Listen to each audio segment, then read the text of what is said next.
How to be rich in 2025. Chukwudi sat on the cold, cracked floor of his one-room house. The roof leaked when it rained, and the walls were stained with years of neglect. He sighed deeply, his eyes resting on the empty plate in the corner and his torn pair of shoes. Another year has passed, and nothing had changed. This life is not life, he muttered. The thought had been growing in his mind for weeks. Finally, he decided he would end it all. With heavy steps, Chukwudi made his way to the village river, its water shimmering under the moonlight. He stood on the edge, staring into the deep, dark water. He closed his eyes, ready to take the leap. "Hold it there, young man," a voice boomed behind him. Chukwudi froze and turned around to see an old man with a white beard and bright eyes. The man looked strong, though his back was slightly bent. "What are you doing here?" the old man asked, leaning on his walking stick. Chukwudi sighed. "Baba, I'm tired. Every year, I say things will get better, but na lie, I no fit continue." The old man laughed softly. "My son," the tortoise said, "it is not the fall that matters, but whether you get up after the fall. Sit down." Chukwudi hesitated, but obeyed. The old man sat beside him and began to speak. "This year can be the beginning of a new story for you. If you listen carefully, first, set a goal for yourself. Decide that you will change your situation. A hunter who doesn't aim at anything will not hit any target." Chukwudi nodded slowly. "But Baba, where do I even start?" "Good question," the old man said, smiling.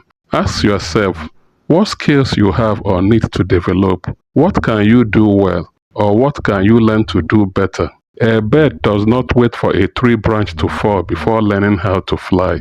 Chukwudi scratched his head. "I have skills for small carpentry work, but no tools." The old man nodded. "That is where you must change your environment. Look for people and places that can help you get what you need. The friends you keep are like the food you eat.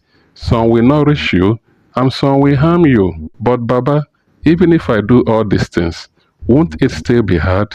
Chukwudi asked. The old man's eyes twinkled. "Yes, my son. That's why you must work hard and smart. Take one step at a time. A farmer doesn't plant today and expect to harvest tomorrow." Chukwudi's shoulders dropped. "But setbacks will come. What if I fail again?" The old man laughed. "Failure is not the opposite of success. It is part of it. When the wind blows, the tree that bends doesn't break. Learn from what didn't work and keep improving." Chukwudi felt a flicker of hope. "So I should just keep trying?" "Yes," the old man said firmly. "But you must also be patient. A yam doesn't grow overnight. Avoid distractions. They are like weeds that choke a good crop.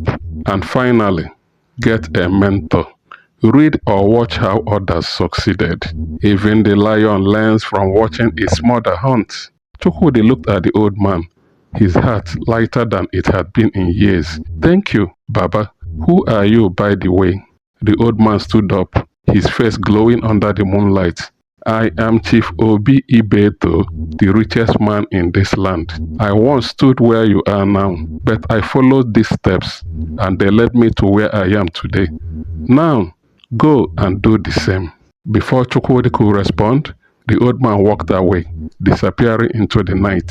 From that day, Chukwudi decided to follow the old man's advice.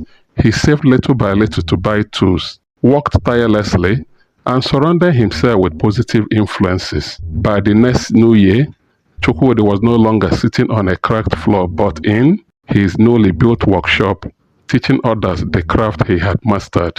He finally built his dream house with his dream cars parked beside the house. The river no longer symbolized the end of Chukwudi. It became the place where his new life began.